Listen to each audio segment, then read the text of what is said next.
ভাই এদিকে আসবে কি বিক্রি হচ্ছে বাদামে খাজা মানে আমি অনেকক্ষণ ধরে তোমাকে খেয়াল করছি মানে কিছু বলে বলো ভাই তোমার নাম কি আমার নাম রাহুল চক্রবর্তী। রাহুল চক্রবর্তী কোথায় বাড়ি তোমার এই শান্তিপুর পাড়া হাউসটা আছে, আচ্ছা বাইপাস থেকে পাড়া বলে সবাই। বয়স কত তোমার বয়স 21।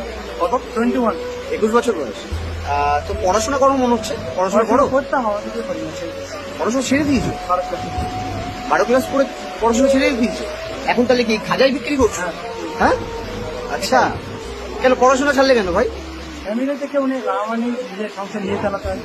বাবা মা নেই না, আচ্ছা তো বাড়িতে কে কে আছে আমি আর দাদু। তুমি আর দাদু মিলে থাকো আচ্ছা হ্যাঁ ঠাকুর দাদা বাবা কোন ইয়ারে তুমি উচ্চ মাধ্যমিক পরীক্ষা দিয়েছো 2022 2022 কোন স্কুল ছিল তোমার শান্তিপুর বিশ্ববিদ্যালয়। তো এখন স্কুল ছেড়ে দিয়ে এখন এই ট্রেনে খাজা বিক্রি করছো কি করবো, এখন উপায় নেই।